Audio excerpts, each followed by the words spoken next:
Thank you, everyone, for joining us here today. I'm Dani. I'm the co-founder of Satori, and you're here for the carbon-free Web3 panel. So welcome to a future of green NFTs. We have here today the anti-manel. So just a group of incredibly talented women who are going to talk to us about their respective journeys in the space. So we have the illustrious Susie Batt, who leads crypto community at Opera Browser. We have Angela del Sol, who is the founder of NFTs project and Seed Evolution. And then we have Carolin Wendell from Mintbase, who was actually, I think, one of our very first pioneers in the space. So we're really grateful to have you with us today, and welcome to everyone. So, all right. So just to kick it off, I'm going to ask you that in maybe 1 or 2 minutes, you tell us a little bit about your project so that everyone can have an idea of what you're working on. So maybe Carolyn, kick us off. Yeah. Thank you. Hi, I'm Carolin. I'm the co-founder of Mintbase, and we are an NFT protocol on NEAR.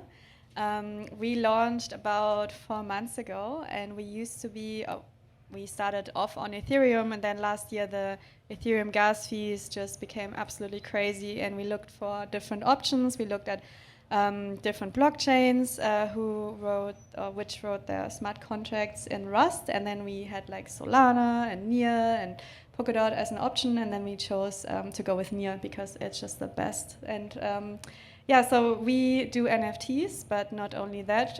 So we do have an SDK where other people can build their own NFT marketplaces, because we see the future not with like one NFT marketplace like OpenSea where everyone goes to, but we want to see a future where everyone spins up their own NFT marketplaces focused on different use cases like ticketing, music, NGOs, whatever, and we're empowering those people. And super happy with NEAR so far. Check it out. We have a normal interface where you can just create your own smart contract, which we call store, mint your tokens. You can split the revenues of an NFT between up to 50 people. More than that, check out the SDK if you're a developer, and we'll be happy to have more NFT marketplaces on board. Thank you. Angela. Thank you. So my name is Angela del Sol, and I started a project called Seed Evolution. And the idea is to accelerate the evolution of humanity through Web3, through the connection of art, immersive art, and impact. So the idea is to empower and accelerate groundbreaking and scalable climate solutions around the world. And we're doing it by connecting grassroots organizations, empowering NGOs on the ground, and connecting them with Web3. So the idea was born as an NFT, a very fun play on the word NFT. And the idea is, what would happen if we create digital trees that are connected with actual land assets and ecosystems that are endangered? Because right now we only have 33% left biodiversity in our world. And if we don't have a healthy planet, there's no blockchain, there's no crypto, there's no NFTs. So the idea is to really use Seed Evolution as an avenue to bring that energy into the ecosystem and making it very easy to support projects like those. We are very focused on creative partnerships and collaboration. So right now we're in talks about creating a DAO for earth restoration projects and really have an umbrella where we can make this very easy and create different NFT collections that support these projects. And of course, we're building with NEAR because the idea is to be coherent with our mission, right? Like, we can talk about sustainability and climate if we're not actually working with projects that are aligned with our values. And outside of the environmental side of it, there's also the community side of it. So it feels really good to be in a community of so many like-minded individuals. Thank you. Bon dia. That's like almost everything I know in Portuguese. But I'm Susie Batt, and I head up all crypto projects at Opera Browser. I'm formerly was at Consensus and just got the bug. I'm currently working on all things Web3, and my dream is to onboard as many people as possible to crypto. Opera was the first browser to integrate a native crypto wallet. So when you download the browser, you can click on that feature for a non-custodial wallet. And in Q1, we'll be integrating the Near protocol as one of our tokens and chains. And really excited about that because, again, we talked about energy consumption, gas fees, carbon footprint, and Near is extremely conscious about that, and we'll talk about that soon. I'm working on a few projects. The first is offsetting NFT and exchanges with carbon offsets through Impact Scope, which is a Geneva-based company. And I also am kind of dabbling with DAOs right now, and I'm really fascinated by fractionalized ownership in NFTs through DAOs. So if that's what you're doing, I'm going to come find you and talk to you about that. Awesome, thank you so much. So something that really comes to top of mind is really why are we doing green NFTs and why do we care? I'll go. Don't get me started talking about climate and green things.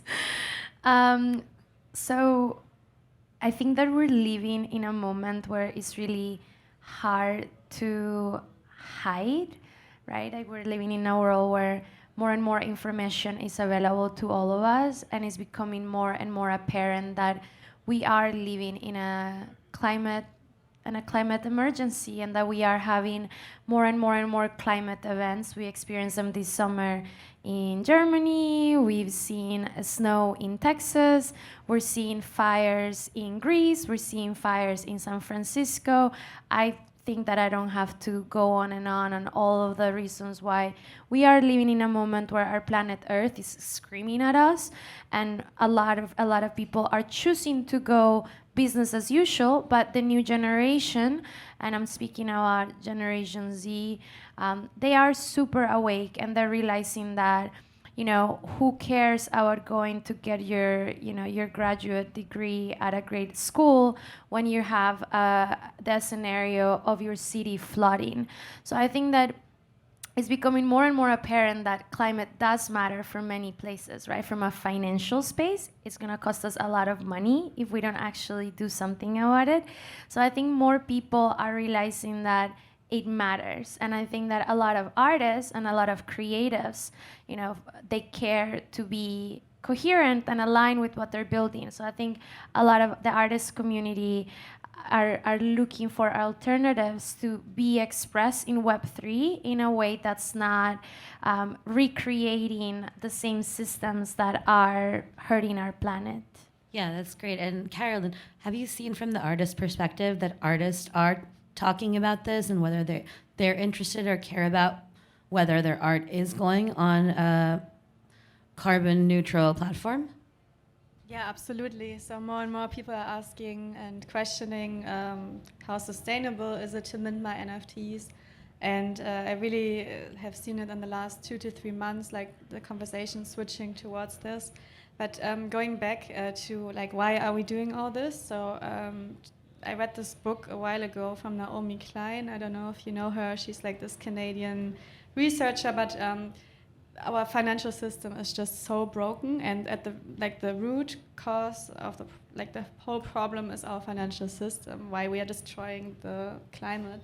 So it's the oil and the gas companies and all this stuff pushing their whatever. But we don't need to get into this. But NFTs really empower people and switch the old financial model on its head. So if we look at ticketing, if we look at Spotify, if we look at all the different use cases and all the artists and creatives, currently they have no chance to make money. I have a friend who's a DJ, he has 1 million streams, a year he earns maybe like $1,000 or something. And this is nothing. So wherever you look in whatever industry, like all the creatives are completely underpaid. They don't earn anything, and you always have those massive middlemen grabbing all the money. So I think like NFTs are so valuable because they help to like that those artists can make money and have a peer-to-peer system. And then the second component is that we are not only empowering artists and creatives and revolutionizing the financial system, but we're making it more carbon neutral. So that's another kind of component. So I'm really proud of what we guys are doing with this. Sorry to go a little bit around, but definitely more and more artists are asking about this climate neutral aspect. Thank you. That's great. And actually, Susie, I'm actually wondering whether corporations are like thinking about this narrative, because, I mean, Opera is one of the largest browsers in the world. It's a multi-billion-dollar corporation that's been doing. I mean, it's been setting internet standards since Web 2 existed, right? So I'm wondering, have you had this conversation internally? How do corporations look at this kind of dilemma or opportunity? So Opera has around 400 million users worldwide. It's been around for over 20 years. It's a Scandinavian-based company in Oslo, so you can only imagine that's in their DNA. It's culturally imperative, and to be thought of as being green. But let's step back a moment and ask ourselves, like, what is green? To have a green product means what? So essentially it means two things. It means you are, your goals are to reduce waste and to minimize to maximize resource efficiency.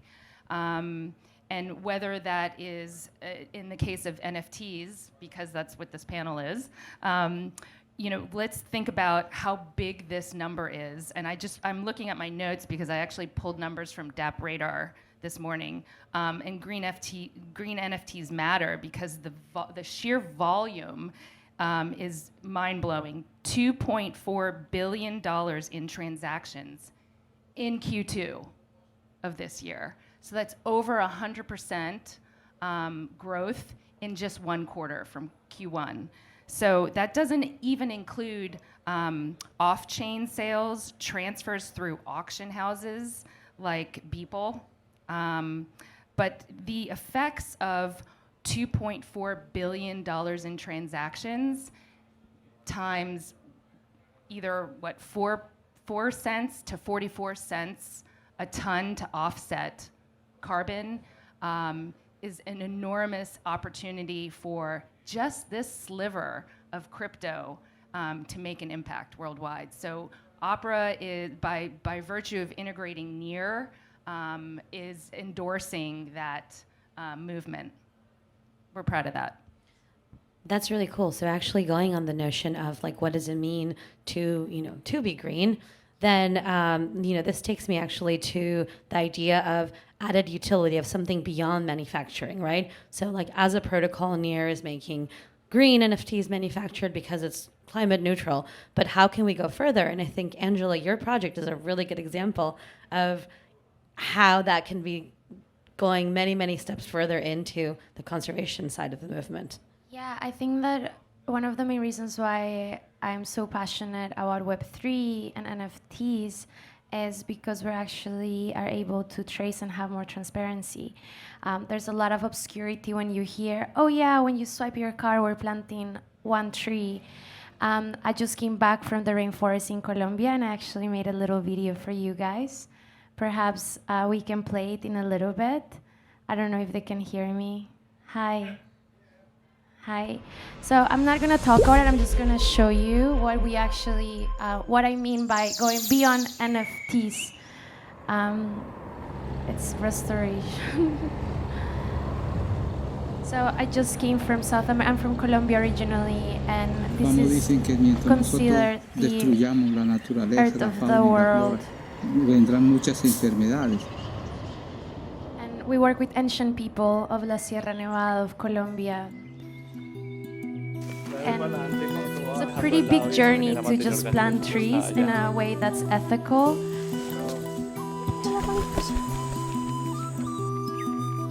And the way that we're looking Right at now, this- we're planting trees because in the past 60 years, human beings have been able to destroy 3 trillion trees. And right now, biodiversity that we have left in our Earth is less than 33% in our entire planet. And when it comes to agroforestry, the idea is to plant a variety of trees. Lo que hacemos es lugares que han sido así como este han sido deforestados, reforestarlos con agroforestería y con eso comenzar a generar bioeconomías con ellos y trabajar algo que se llama agricultura comunitaria. And here we can see a 10-year-old tree here to our right. This is a caracoli. Harmony is a very important word to think about when we think about climate. Is how can we restore a bit more harmony between humans and nature? And the idea is to continue supporting grassroots organizations like Our Siembra, who are doing this type of work with a lot of integrity. Cuando vamos a sembrar, le hacemos una limpieza a la tierra, a los árboles, a todo lo que si uno va a socolar, le hace un trabajo espiritual para que los animales que viven ahí no se hayan acabado, sino que sigan viviendo, ¿no? Que se aparten de ese sitio. Todo eso trabajo se le hace cada vez que vamos a sembrar. Trabajamos desde el arte, desde la reforestación, desde la agricultura, I think this is good. I think you guys get the idea. desde las nuevas economías, ecoeconomías, And the de la idea cultura, is muchas that, cosas que se I relacionan think you entre can sí. turn it down Entonces, now. Thank you so much. es como un árbol que So, yeah, when we talk about NFTs, right, how can we actually ground them into the IRL and show the process? And when we talk about impact, what we're missing in the environmental space is the human side of it, right? And I think what Seed Evolution wants to do is to become that bridge of Web3 and humanize it in a way that's not just a data point somewhere that you are thinking that these NFTs are backed by some land and some people. We, Seed Evolution, want to make it super real, and through storytelling, we want to show that the work is actually getting done, and that you're not paying five euros for a tree. It's actually costs way more because we're working with human beings and the land stewards of the biodiversity that's left in our earth. Yeah, that's super cool. Thank you so much. Doesn't everybody just want to buy carbon offsets now after watching that? This is just gorgeous. Actually, on that note, so Angela and the NFT teams are organizing an exhibit in Miami Art Basel for anyone who's interested. And we're also planning a tree planting adventure to the Colombian rainforest. So if you are interested in joining for that, just find us after. And so tell me something cool I actually was wondering about is, did you say there's an oracle that comes from Google that finds your trees? Yeah, so speaking of transparency, so Our Siembra, they are the grassroots organization that we work with. They are based in Vienna, and basically we're trying to create economical incentives for the communities that are taking care of the land. And because transparency and people want to actually know where these trees are being planted, we are working with Restore.eco. They actually were just at the Airshot Prize where they presented their project, their bike by Google. So we actually can see exactly where we're planting the trees, and through AI we can see how much these trees are populating, what species are being born around them. We have all of that data, and the idea is to connect with other parts around the world that are working on reforestation, conservation projects, and continue to share data and information. And that's why I think the DAO, like creating this big earth restoration DAO with people like Pamela Pascual from Amber Foundation, who has been a great supporter, who's also working on key groundbreaking climate projects like oyster farms in China that are sequestering carbon at a really large scale, and super groundbreaking projects. We're going to be able to connect them and, like us in our ecosystem, share information, right? Like Mintbase is an amazing project where we can have all of our DAOs create these products and be part of that. And the idea is to act like an ecosystem, right? Like everyone can be a different animal, but we can all play together. Yeah. So speaking of the ecosystem, actually, I remember that like a couple of months ago, Carolin, yeah, you guys hosted the first green NFT collection exhibit, a coalition of artists that came together. Can you tell us about that and who was involved and how it happened? Sure. So a few months ago, we launched with South Pole, like a green NFT project. So we asked our artists if they want to collaborate, and we created one smart contract, the South Pole smart contract, and we added, I think, over 50 people, 50 artists onto the smart contract, because that's a function we can do on Mintbase. And they minted their artworks on Mintbase, and then we have the split revenue feature, so they could send or they could tokenize their art by putting in 50% that goes to southpole.near, and then 50% went to them. So it was really nice because we could show off the technology, like a split revenue feature, but also like how we can give something like to the organization for a good cause, and also everything is on chain on a climate neutral blockchain. So it was really cool, and yeah, hope to see more of those projects. Who were some of your favorite artists that were in that collective? So Claudia is actually one. I don't know if she's on this panel here. She really pushed the space forward. She's from Zurich, I think. She was amazing, and we have so many great artists. Jordan from Starpos, I'm sure you guys know him. He also did some great works. And then Sidewarp, just so many. I love Yeah, there are so many amazing people in this space. Yeah. Super. Thank you. I think what's been happening with South Pole Global is like really, really interesting, because it was actually a collaboration that Near's CFO started a long, long time ago, before people even started talking about sustainability for blockchain technology.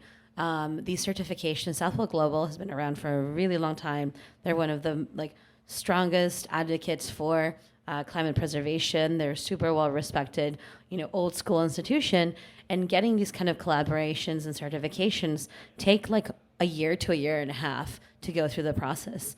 And I remember I first realized Near was doing this probably last summer, when I was getting messages about where in the world was I located and how much space I was consuming and what flights I was taking.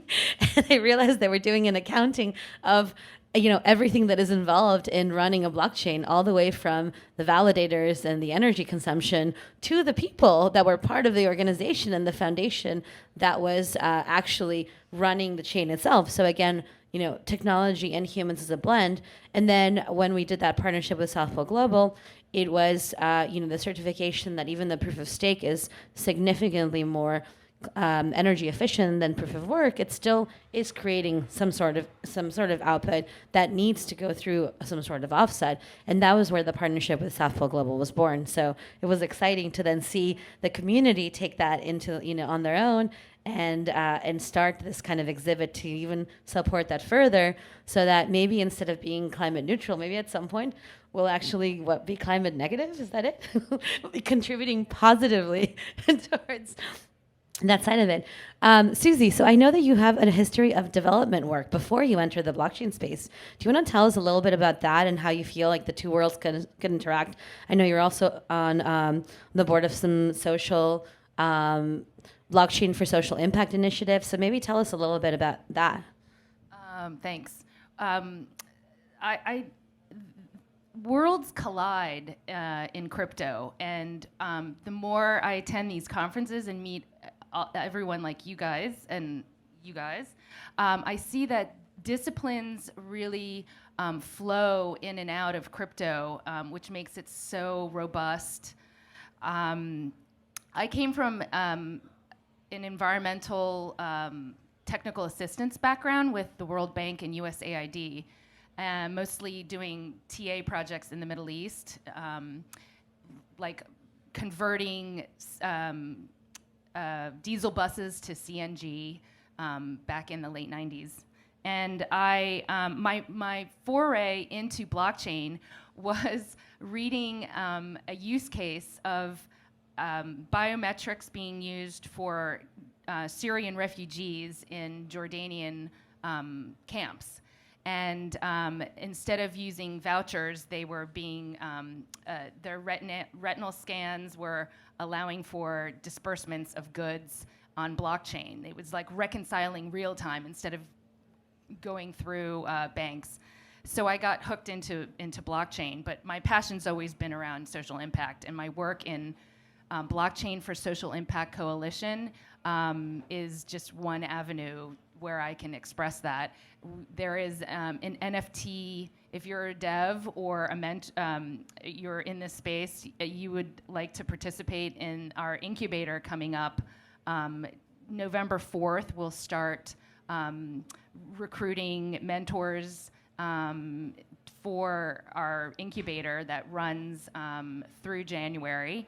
And you can also look up Blockchain for Social Impact and see the links there.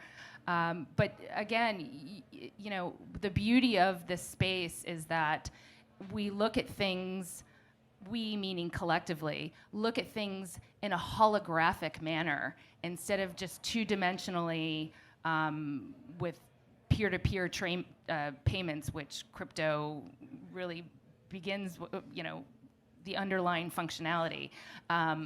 So everything from climate change to you know, inclusive banking, gender neutrality can be woven into this technology. Yeah, that's super cool. And actually, as we're kind of starting to wrap up, I want to really ask you, where do you think the future of, you know, green NFTs and sustainable blockchain technology is headed? Yeah, I think it's gonna increase more and more, and more artists or more like other kind of people are coming to the space for utility NFTs. So NFTs really being used for tickets and music and smaller value items. And I think they are looking at POS chains and at blockchains like Near, and it's just gonna increase. Yeah, I think it's going to be a non-negotiable, right?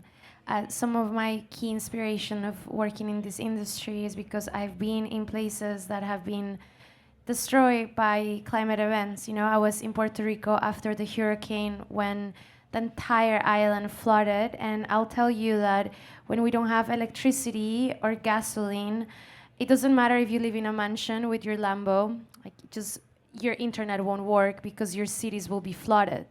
So I think that the more and more we continue to see these climate events, I think the more and more we're going to realize that the cost of being inactive and not jump on the evolution that we need to be moving into, the cost of it is so much more higher. So I think that it's going to become a non-negotiable, and I think that companies like Opera and other companies that are really trying to place themselves into the future, if you're smart enough, you will go in the route of doing green NFTs and really thinking a holistic way to think about your carbon footprint as an individual and as an organization. So I'm really excited for it. And as Dani mentioned, we are organizing an event at Art Basel, Miami, because a big component of our project is to use art as the way to share the message. And we're looking for artists. We can set you up with really incredible animators if you would like to participate. The theme is Ancient Future. So the idea is to really draw back from the past and what like really is inside of us as humans and merge them with this futuristic, pioneering spirit that I think all of us in this room share. So get in touch with me if you want to collab. That's a good title, Ancient Future. It's like hipster ironic, right? It's like this sort of, I love it. I think the future is, and I think Satori, Near's NFT marketplace, is setting the tone and the expectations that minting and transaction costs should be offset. I think they're real innovators in this NFT space, and they're paving the way. So I look to see really great things from Satori in the future. And I also think more companies like Regen Network and Impact Scope, which are like blockchain-based offset carbon offset platforms will emerge and maybe work together in projects like Seed Evolution, where you have optionality as a user to choose where you want to offset and what your preferences are. And, you know, I think coming to events like this keep our minds sharp and the innovations present. Wonderful. Well, thank you so much to our panelists for joining us today and to all of you. So looking forward to what the future brings. Thank you.